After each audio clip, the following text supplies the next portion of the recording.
The September sun was beginning to dip when mourners gathered in a small Georgia town to bury Marcus Hill, a 27-year-old father whose life had been cut short in a car accident. The air was heavy with sorrow. Friends, neighbors, and family filled the modest churchyard, their quiet sobs blending with the hushed rustle of leaves. At the center of it all stood Ava Hill, Marcus's mother. Her grief was raw, etched into every line of her face as she clutched the folded obituary in her hands. For Ava, the day was supposed to be about saying goodbye to her son. Instead, it became a nightmare no one present would ever forget. As the service paused for a moment of reflection, a police cruiser rolled slowly past the cemetery. Inside sat Officer Daniel Calebs, a 10-year veteran of the local force. He noticed Ava standing near the casket, her hands trembling, her clothes dark with mourning. Something about her appearance, her movements, ordinary to everyone else, triggered his suspicion. Convinced he recognized her from a vague description of a shoplifting suspect, he pulled the car to a stop. At first, mourners assumed he was paying his respects or providing security. But when Caleb stepped out, hand hovering over his holster, confusion turned to alarm. He approached Ava directly, ignoring the pleas of family members who told him this was Marcus's funeral. "Ma'am, I need to see some identification," he demanded, his tone sharp. Ava looked at him, stunned. "This is my son's funeral," she whispered, her voice breaking. "Please, not now." But the officer was unmoved. Insisting he was just doing his job, Calebs accused her of matching the description of a wanted suspect. The crowd gasped when he pulled his gun, pointing it at the grieving mother in front of her son's casket. Children screamed. Elders tried to shield Ava with their bodies. Cameras from nearby mourners' phones lit up the scene, capturing every second. Before the situation could spiral further, Lieutenant Maria Flores, another officer who had been assigned nearby, rushed in. She grabbed Caleb's arm, shouting for him to stand down.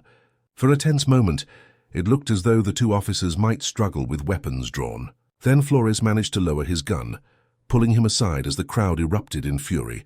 Ava collapsed to her knees, shaking uncontrollably, not just from grief now, but from terror. Friends helped her up as she cried, "You aimed a gun at me," at my son's funeral. Within hours, footage from the scene spread across social media. The video of a grieving black mother having a gun pulled on her during her child's funeral ignited outrage far beyond Georgia. News anchors described it as one of the most egregious displays of racial profiling in recent memory. Activists drew parallels to decades of police abuse, while ordinary citizens flooded the internet with messages of support for Ava and condemnation of the officer. By the following day, the mayor and city council demanded answers. Caleb's was placed on immediate leave, but the anger only grew. The Justice Department announced a civil rights investigation, citing possible violations of Ava's constitutional protections. When the case reached court months later, every detail was scrutinized. The defense tried to argue Caleb's had acted on reasonable suspicion, but witnesses tore that argument apart. Testimony revealed he had a long history of complaints for excessive force and racial bias. Experts testified that his actions at the funeral were not only reckless but unconstitutional. Most powerful of all was Ava's testimony. Standing before the jury, her voice trembling, she said, "I went to bury my child. Instead, I almost joined him." No mother should ever have to face a gun while mourning. The jury took less than 3 hours to deliver a guilty verdict. Caleb's was convicted of assault under color of law and sentenced to 8 years in prison. For Ava, the verdict brought some measure of justice but not peace. She still visited Marcus's grave weekly, sitting in silence with flowers in hand. Yet through her pain she found purpose. She began speaking at community forums and universities, telling her story as a call to action. "If accountability can reach even here in our small town," she told audiences, "then change is possible everywhere." The tragedy of Marcus's funeral would be remembered not just as a family's darkest day, but as the spark for a larger conversation about policing, racism, and the humanity too often overlooked, the streets damp from an overnight drizzle. When Sergeant Brian Calloway pulled his cruiser onto Brookfield's main road at 6:47 a.m., he had been on the force for 20 years, long enough to recognize the quiet rhythms of his Ohio town. The early shift rarely brought excitement. Sometimes a car accident, sometimes a burglary call. Most mornings it was just empty streets, the smell of coffee in his thermos. and the sound of the radio murmuring dispatch updates. But on this particular Tuesday, he noticed movement in the dim light. A lone jogger cutting across the neighborhood sidewalk. At first, it seemed ordinary. People jogged every morning in Brookfield. Yet something in Calloway's instinct told him to slow down. The jogger was a black woman in dark running clothes, earbuds in, moving with purpose. Calloway's thoughts twisted into suspicion. Who runs this early in this neighborhood? He pulled the car to the curb, flicked on his lights, and stepped out. "Ma'am," he called. The jogger slowed, removing one earbud, her breathing steady. "Yes, officer?" she asked politely. Calloway squinted at her, as if her presence required justification. "What are you doing here?" The woman raised an eyebrow. "Running." "It's called exercise," his tone hardened. "This isn't your neighborhood, is it?" The words hung heavy in the damp morning air. The jogger crossed her arms, unimpressed. "It happens to be. I live 3 blocks away. Is jogging illegal now?" Calloway felt challenged, his authority questioned. Instead of backing off, he doubled down. "I'll need to see some ID." By now, the exchange had drawn the attention of a few early risers, stepping onto porches or heading to cars. Someone began recording with a phone. The jogger sighed, pulled a card from her waistband pocket and handed it over. Calloway studied it, his face tightening as he read the name, Chief Danielle Monroe, Brookfield Police Department. For a moment, silence. His hand trembled. The woman he had just interrogated, the one he suspected didn't belong in her own neighborhood, was not only a resident, she was his boss. Monroe calmly took back her ID. "Sergeant Calloway," she said evenly, "you just profiled your own chief of police at 6:50 in the morning, while I was jogging in my neighborhood." The small crowd that had gathered murmured in shock. Someone whispered, "That's the chief?" Another muttered, "He's done for." Calloway stammered, words fumbling in his mouth. "Chief, I didn't recognize, I thought—" But Monroe cut him off. Her voice, still calm, carried an unmistakable weight. "Save it. Report to my office at 9. Uniform on, badge ready. We'll discuss your future then." She slipped her earbuds back in and resumed her jog, leaving Calloway frozen beside his cruiser, sweat prickling under his collar, though the morning was cool. By the time Calloway reached the station at 9, the video was already viral. Millions had seen a veteran officer detain his own police chief simply for jogging while black. Hashtags exploded across social media. "You're jogging while black?" "Chief Monroe accountability now inside the station." Tension was thick. Officers avoided Calloway's eyes as he walked the hall. Some looked ashamed, others quietly amused. Everyone knew what awaited him. Chief Monroe sat behind her desk, a stack of reports beside her. She did not raise her voice when Calloway entered. She didn't need to. The silence itself was crushing. "Do you know how many times this department has been accused of racial profiling in the past 5 years?" she asked, finally looking up. "Yes, ma'am," Calloway said quietly. "Do you know why I accepted this position 6 months ago?" Calloway nodded, though he didn't answer. "I came here," Monroe continued, "because this department needed change, because this community deserves better than lazy assumptions and biased policing. And yet this morning, one of my most experienced sergeants made me the latest example." Calloway swallowed hard. "Chief, it was a mistake. I didn't mean—" "You meant exactly what you did," Monroe cut in, her tone sharp now. "You saw a black woman in running clothes and decided she didn't belong. You didn't see a citizen. You didn't see a neighbor. You didn't even see your own boss. You saw a suspect." She leaned forward, eyes locked on his. "Do you understand what that means for you, for me, for this department?" Calloway nodded again, his face pale. "Turn in your badge and weapon," Monroe said. "Effective immediately. You're relieved of duty. Internal affairs will follow up." The firing made headlines, but it was the video that carried the story worldwide. Morning talk shows replayed the clip of Monroe handing over her ID, exposing the absurdity of a system where even a police chief could be racially profiled by her own officer. Civil rights groups praised Monroe's swift response. "This is what accountability looks like," one leader declared at a press conference. "If it can happen to her, it can happen to anyone." But she had the power to end it immediately. That's the kind of leadership we need. In Brookfield, residents gathered for a community forum. Some expressed outrage, others relief that the problem had finally been exposed. Parents worried aloud about their children being stopped for walking to school. Older residents recounted decades of similar experiences. For many, Monroe's ordeal validated what they had been saying for years. Racial bias wasn't hypothetical, it was lived reality. Monroe herself addressed the town square days later. Standing before hundreds of residents, she spoke with the same calm authority she'd shown that morning. "I wasn't stopped because I did something wrong," she said. "I was stopped because someone decided I didn't belong." And that decision could have escalated in ways none of us want to imagine. The difference between me and so many others is that I had the power to hold that officer accountable immediately. My responsibility now is to make sure no one in this community has to face that fear again. The crowd erupted in applause. Under Monroe's leadership, Brookfield PD underwent sweeping changes. Bias training became mandatory, not a formality, but an intensive program designed with input from community leaders. Officers were required to log every stop, with data reviewed for patterns of discrimination. Body cameras were upgraded and policies rewritten to ensure transparency. Monroe also launched a civilian review board, giving residents a direct voice in oversight. For the first time, complaints didn't vanish into departmental files. They were heard, investigated, and addressed. Some officers resisted at first, grumbling that the reforms questioned their judgment. But Monroe made her stance clear. If accountability feels like an attack, then you're not fit to wear this badge. Gradually, the culture began to shift. Younger recruits embraced the changes, while older officers either adapted or left. Meanwhile, Calloway's career effectively ended. Though no criminal charges were filed, he became a cautionary tale nationwide. Police academies cited his mistake in lectures about implicit bias. Activists used his story to push for reforms in other cities. The story resonated far beyond Ohio. Newspapers across the country ran headlines. Police chief profiled by her own officer. Editorials debated what it revealed about systemic bias. Could a system be trusted if even its leaders weren't safe from prejudice? Monroe was invited to speak at universities, police conferences, and national summits.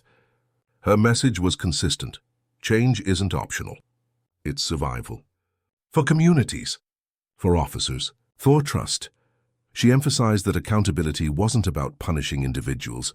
It was about rebuilding a system that had lost credibility. "I don't want to be the exception," she said in one interview. "I want to be the example." Her stance earned both admiration and criticism. Some police unions accused her of undermining morale. But for many ordinary citizens, she became a symbol of what leadership could look like when courage outweighed complacency. Months after the incident, Monroe returned to her jogging route. The neighborhood felt different now. Residents waved. Some jogged alongside her for support. The fear that had once lurked in quiet encounters with police had begun to lift, replaced by cautious hope. On one cool morning, as Monroe rounded the same corner where Calloway had stopped her, she slowed, remembering that tense exchange, the flashing lights, the suspicion in his voice. The way her grief at being reduced to a suspect had almost overshadowed her pride in serving her community. But she also remembered the moment she chose not to shrink, not to explain herself endlessly, but to stand firm as both a woman and a leader. She smiled, adjusted her pace, and kept running. The road ahead was long, but she knew she was not running it alone. October morning, when Raymond Carter eased his black Lincoln Continental into a rest area off I-94, about 40 miles west of Lansing, Michigan. To any passerby, he looked like a businessman on his way to a meeting. Slate gray suit, light blue shirt, polished shoes, and a slim leather portfolio resting on the passenger seat. And in a way that was true. Carter did have a meeting ahead, but not the kind most travelers imagined. At noon, he was scheduled to preside over a critical hearing involving police misconduct cases in the state. What the officers didn't know was that the man they were about to harass was the very judge who would soon sit in judgment of them. Carter stretched his legs as he stepped out, breathing in the crisp air. He moved with quiet confidence, the kind of presence that came not from arrogance but from years of authority. A retired veteran and now one of Michigan's most respected judges, he carried himself with the dignity of someone used to being listened to. But to Officers Miller and Stanton, pulling into the rest stop on patrol, he was something else entirely. The two deputies, both white, spotted Carter standing by his car. To them, a well-dressed black man in a luxury vehicle at a rural rest stop didn't look like a judge or a professional. It looked suspicious. "Looks out of place," Miller muttered as they rolled past. "Yeah," Stanton agreed. "Let's check it out." They pulled up behind Carter's Lincoln, lights flashing even though there was no emergency. Carter glanced back, brows knitting in mild annoyance.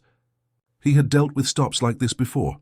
Too many times, in fact, but he hadn't expected it today, not in the middle of preparing for such an important case. "Sir," Miller barked as he stepped out, hand hovering over his holster. "Mind telling us what you're doing here?" Carter's reply was calm. Taking a short break before I continue on to Lansing, Stanton circled the car, eyeing the polished paint as if it were evidence. "Nice ride. Yours?" Carter resisted the urge to sigh. "Yes, officer. It's mine." But suspicion was already in motion. "License and registration," Miller demanded. Carter handed them over without argument. He had nothing to hide, though his patience was thinning. Still, he knew better than to escalate, especially with men who seemed eager to find trouble. The officers studied his ID longer than necessary, whispering to each other. "Judge?" Miller muttered. "Doesn't look like one." Stanton chuckled. "Probably fake, or borrowed." When they returned, their tone was sharper. "Sir, step away from the vehicle. We need to conduct a search." "For what reason?" Carter asked evenly. "You fit the description of someone involved in narcotics trafficking." Miller lied without hesitation. "We have probable cause." Carter's jaw tightened. "You have no probable cause. You have prejudice. That's not the same thing." The officers didn't care. They ordered him to place his hands on the hood. Carter hesitated, just long enough for Miller to grab his arm. A struggle ensued, brief but humiliating. Within seconds, Carter was shoved against his own car, wrists bound by cold steel handcuffs. Other travelers at the rest stop began to gather. Phones appeared, video rolled. Gasps rippled through the crowd as they watched a man in a suit and tie, clearly no threat, being manhandled by two deputies who looked more like bullies than protectors of the law. Carter kept his composure, though anger burned beneath his calm exterior. He knew this wasn't just another stop. This was a line being crossed, one that could not and would not be ignored. At the station, the deputies booked him like any other detainee, smirking as they filled out paperwork. Carter said little, offering only his name and occupation when asked. When Stanton typed it into the system, the smirk faltered. His eyes widened. Miller? You might want to look at this." On the screen glowed a profile unmistakable in its authority, Judge Raymond Carter, State Superior Court. For a moment the room fell silent, Miller's face drained of color. That can't be right, but it was. They hadn't just cuffed a random traveler. They had arrested the very judge overseeing misconduct hearings against officers just like them. When their captain arrived, fury in his voice, it was too late. News of the incident had already spread, thanks to the bystanders' videos, which were now racing across social media. Headlines wrote themselves, "Black judge arrested by deputies who thought he didn't belong." By nightfall, the video had millions of views. Carter's dignified composure contrasted sharply with the deputies' aggressive posture. Commentators on national networks called it a textbook case of racial profiling. Civil rights groups demanded not only accountability for Miller and Stanton, but systemic change. In Lansing, lawmakers were horrified. The idea that a sitting judge could be treated this way, stripped of dignity, presumed guilty for existing in the wrong place, shook the public's confidence in law enforcement. "Imagine," one legislator said, "if this is how they treat a judge. How are they treating ordinary citizens with no platform, no title, no camera to protect them?" 2 weeks later, the irony was complete. Judge Carter sat on the bench in his black robe, presiding over a hearing involving misconduct charges against, among others, Miller and Stanton. The room was packed. Reporters, activists, community members, even federal observers. The deputies looked smaller now, their bravado gone, as they faced the very man they had humiliated. Carter's voice carried calm authority as he addressed the courtroom. "This case is not about me," he said. "It is about a culture that allows suspicion to replace evidence and prejudice to replace justice.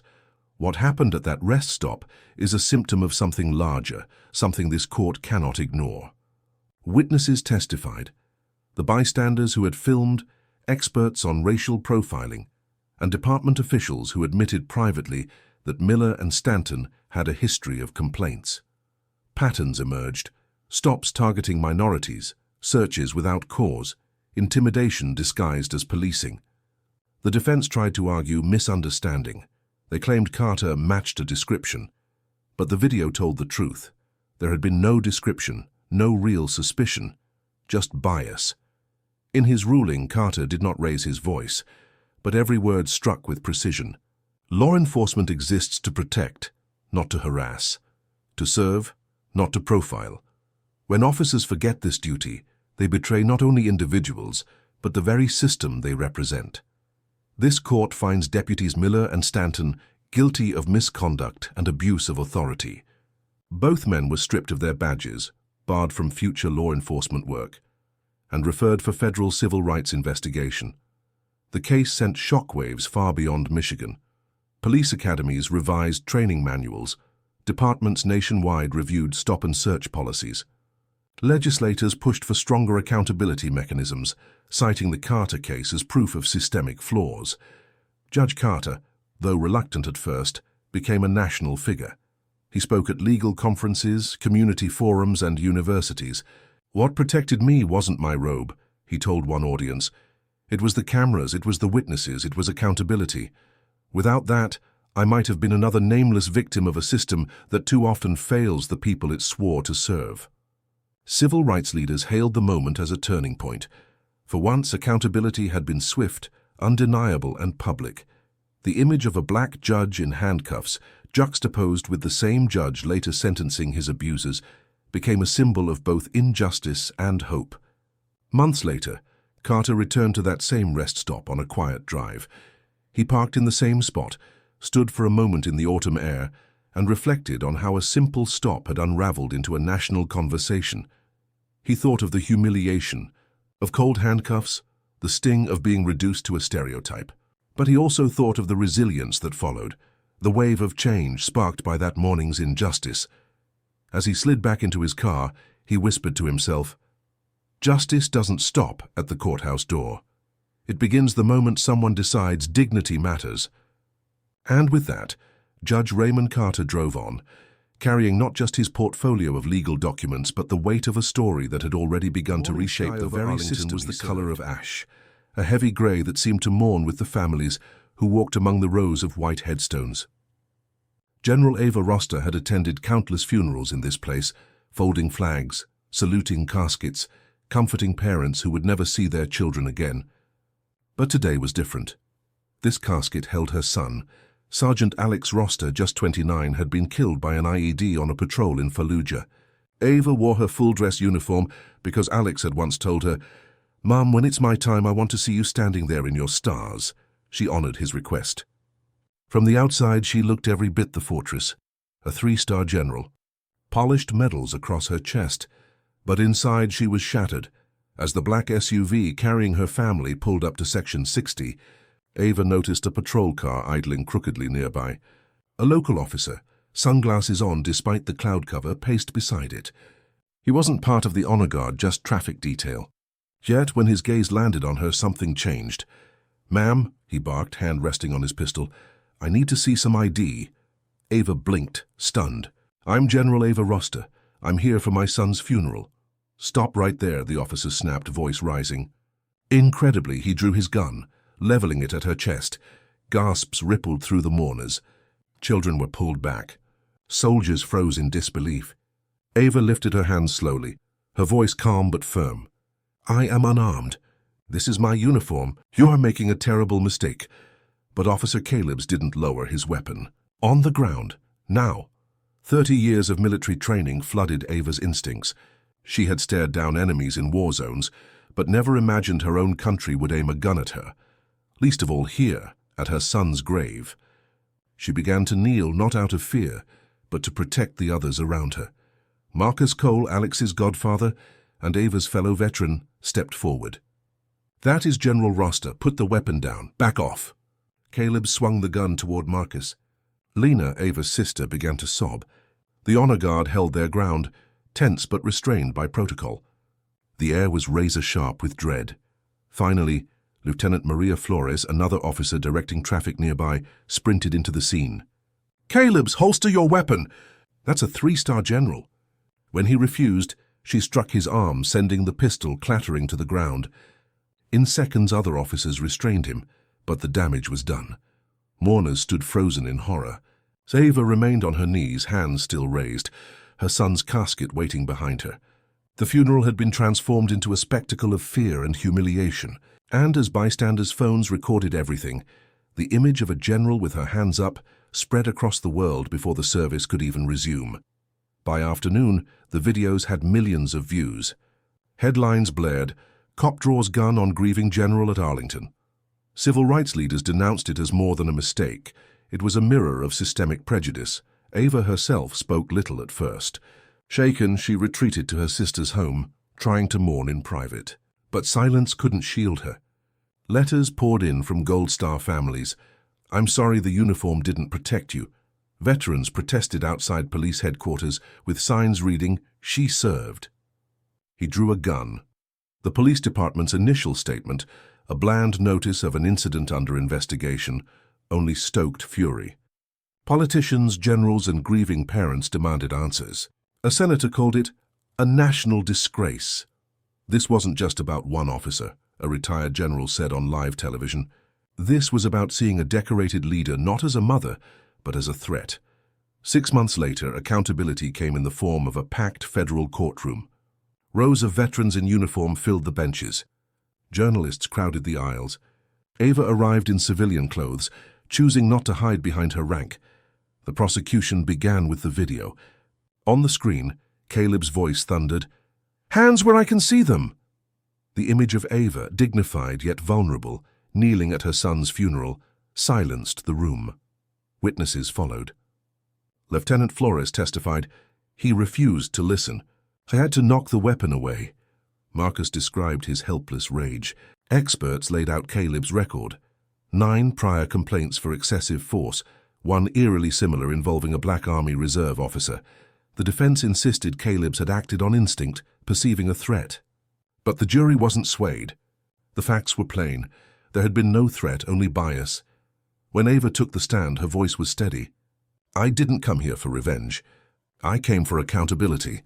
My son never got the funeral he deserved because of that man's actions." She looked directly at Caleb's. "If I, a general in uniform, can be treated this way, what chance does any ordinary citizen have?" After 4 hours of deliberation, the verdict was unanimous, guilty on all counts. Caleb's was sentenced to life in prison without parole. The case became a national touchstone. Departments across the country reviewed their training and protocols. Lawmakers pushed reforms on racial bias and accountability. The image of Ava kneeling at her son's funeral became emblematic of the deep fractures in trust between communities and law enforcement. But for Ava, the trial was not closure. She returned to Arlington quietly days later, with a single chair and one sunflower, Alex's favorite. She sat by his grave for hours, listening to the wind through the grass.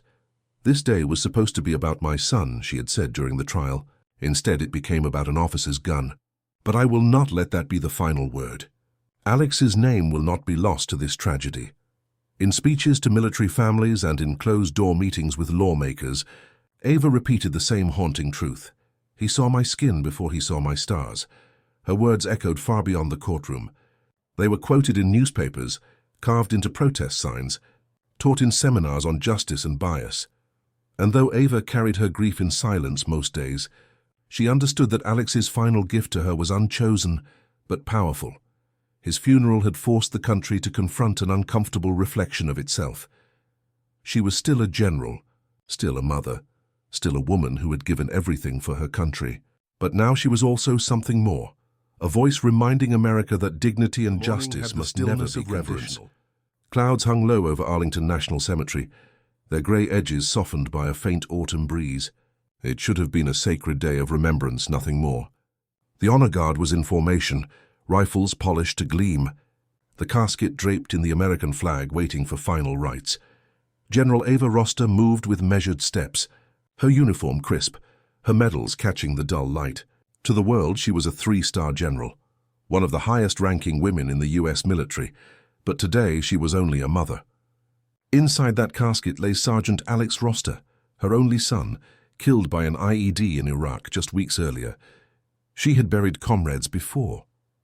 She had spoken over flag-draped coffins. She had saluted fallen heroes until her arm ached. But nothing could prepare her for burying her child. As mourners gathered around Section 60, where America's most recent dead rested, a local patrol car rolled to a stop near the crowd. The officer stepped out, sunglasses, stiff posture, a hand never far from his holster. His name was Officer Caleb's, and he wasn't part of the military detail. His job was simply to manage traffic on Memorial Drive, but when his eyes locked onto Ava, her tall frame in uniform, her darker skin, her solemn march, something inside him sharpened. He broke from his post and strode directly toward her. "Ma'am," he called, tone clipped. "Let's see some identification." Ava froze. For a moment she thought she had misheard him. "Excuse me?" "I need your ID," Caleb's repeated louder this time. "Right now." She kept her voice even. "Officer, I am General Ava Roster. This is my son's funeral." But Caleb's hand tightened around his holster. In one swift motion his gun was out, aimed squarely at her chest. The entire funeral stilled. The honor guard, trained for battlefield precision, seemed paralyzed by the absurdity of the scene. Ava, battle-tested though she was, felt her breath seize in her throat. "On the ground," Caleb's barked. "Hands where I can see them!" Gasps spread through the crowd. Ava's sister, Lena, clutched her daughter close.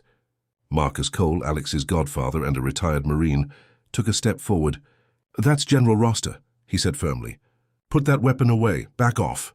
Caleb shouted, swinging the muzzle toward Marcus before snapping it back toward Ava. Ava raised her hands slowly, every muscle taut. She had stared down insurgents overseas. She had negotiated with foreign generals. But here, at her son's graveside, she was treated like an enemy. The honor guard shifted uneasily, torn between ceremonial duty and protective instinct. Then, breaking the paralysis, Lieutenant Maria Flores, a fellow traffic officer, sprinted into the fray. "Caleb's. Holster your weapon," she ordered. He didn't. His hand trembled, his jaw locked, so she acted. In one sharp move, Flores struck his wrist, sending the pistol clattering onto the grass. Within seconds, she and two soldiers had him restrained, dragged back toward his squad car. The funeral was left in tatters. Ava remained on her knees, her hands still raised, her son's casket behind her. Someone whispered, "My God." Someone else wept. And everywhere, cell phones had been recording. The service resumed, but it was not the same. The sacred silence had been replaced by whispers, shaken sobs, the click of cameras. As the rifles fired their salute and the bugler played taps, the sound of a gun aimed at a grieving mother still rang louder. By evening, the videos were everywhere. On social media, hashtags surged. Justice for Ava and hands up at Arlington. The sight of a decorated general, hands in the air at her son's funeral, became impossible to ignore. The police department released a statement. An officer acted on perceived threat during a funeral service. The matter is under review. But the words only fueled outrage. This wasn't a mistake, thundered a civil rights activist on cable news. This was bias. This was the assumption that a black woman, even in uniform, was a danger. Veterans groups rallied in solidarity. Gold Star families issued open letters. If a general can be treated like this, what chance do our sons and daughters have? Politicians across the spectrum demanded answers. For Ava, grief was no longer private. She had wanted only to bury her son in dignity. Instead, she had become the unwilling center of a national firestorm. 6 months later, the storm arrived in a federal courtroom. The gallery overflowed. Veterans in dress blues, mothers in black veils, journalists jostling for space. The prosecution began with the video, projected on a massive screen. Caleb's voice echoed, "On the ground." The image of Ava kneeling at her son's casket sucked the air out of the room. Witness after witness testified. Lieutenant Flores recounted her desperate intervention. Marcus described his fury and helplessness. Experts dissected Caleb's record. 9 complaints for excessive force, 4 involving people of color. The defense argued that Caleb's had acted on instinct, claiming Ava's approach had seemed threatening. The jury's faces told another story: disbelief, anger, exhaustion. When Ava herself took the stand, She did not wear her uniform. She wanted them to see her not as a general, but as a mother. "I have led soldiers into battle," she said, her voice steady. "I have saluted thousands of caskets, but I never imagined my own son's funeral would be desecrated by a gun in my face." That officer didn't see a general. He didn't see a grieving parent. He saw a threat because of the color of my skin. And if I can be treated that way, what hope is there for anyone else? Her words hung in the air long after she stepped down. The jury deliberated only a few hours. The verdict: guilty on all counts, aggravated assault, abuse of authority, and violation of civil rights. The judge's sentence was harsh: life in prison without parole. The verdict sent ripples far beyond that courtroom. Police departments across the country began re-examining training programs, particularly around racial bias and authority. Lawmakers drafted new accountability measures. The military honored Ava's composure with a rare commendation for courage in the face of domestic threat, but Ava herself felt no triumph. After the sentencing, she drove alone to Arlington. She carried no medals, no uniform, only a chair and a single sunflower, Alex's favorite. She sat by his grave in silence. "I'm sorry, son," she whispered. "I wanted your day to be about you. Not about me, not about him." The wind stirred, and for a moment she imagined Alex's voice again. "Mom, you always taught me to stand tall." "You did." Over time, Ava's words from the trial took on a life of their own. "He saw my skin before he saw my stars." They appeared on protest signs, in op-eds, in classrooms discussing race and justice. She did not seek the role, but she had become a symbol, a reminder that dignity, even in the most sacred places, is not guaranteed. She was still a general, still a mother, still the woman who buried her son with trembling hands. But now she was also something more, the voice of a truth the nation could no longer ignore. And every year on the anniversary of Alex's death, she returned to Section 60 with fresh sunflowers. She would sit quietly by his stone, letting the world rage and heal in its own way, while she whispered the only words that mattered. The rain had ended just before dawn, leaving Arlington National Cemetery washed in silver light. Rows of white headstones stretched endlessly into the horizon, each one a story of service and sacrifice. At the center of Section 60, mourners gathered around a flag-draped casket. General Ava Roster walked slowly toward it, her posture rigid, her uniform immaculate.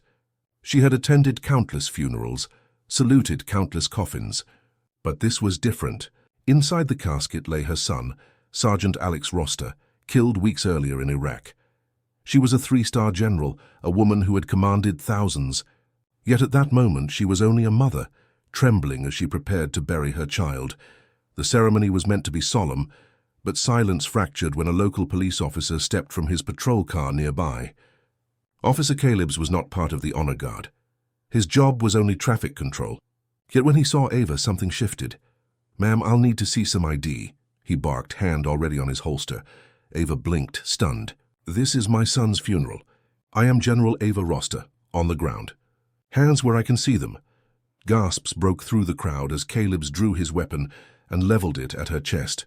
Ava raised her hands slowly, disbelief tightening her throat. Around her, mourners froze. Children clutched their parents, soldiers stood rigid. Her sister began to sob. It was Lieutenant Maria Flores, another officer, who finally rushed in. "That's a general," she shouted, knocking the weapon from Caleb's grip. Within moments he was restrained and dragged away. But the damage was already done. The funeral had been desecrated by fear, humiliation, and the echo of a gun drawn where it never belonged. Phones had been recording, and by nightfall millions had seen the footage. A decorated general, hands in the air, at her son's grave. The outrage was immediate. Headlines screamed, "Gun drawn on general at Arlington." Commentators called it a symbol of everything broken in American policing. Civil rights leaders demanded accountability.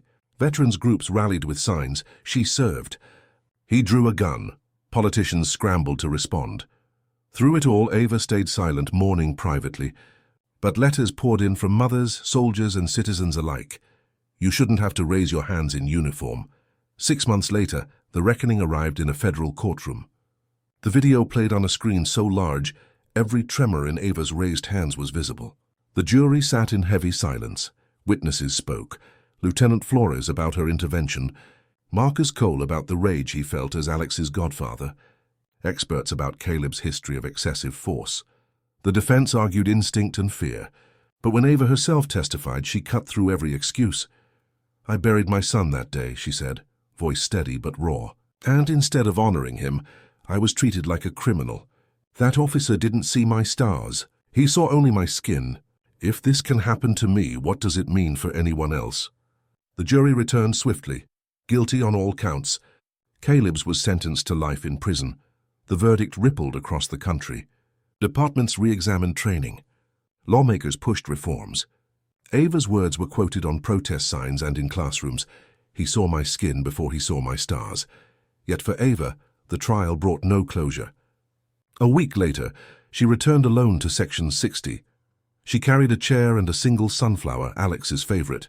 Sitting by his grave, she whispered, "I wanted this day to be about you, not about him, not about me." The cemetery was quiet, but her voice had already carried farther than she ever intended. She had become a symbol not by choice but by truth. Every year after, Ava returned with sunflowers, speaking softly to her son. The world still debated, still argued, still changed too slowly. But for her it always came back to one simple fact. She was a general, a mother, a woman who had given everything to her country. And at her son's grave she was also a reminder that dignity, even in the most sacred places, must never depend on skin, rank, or assumption.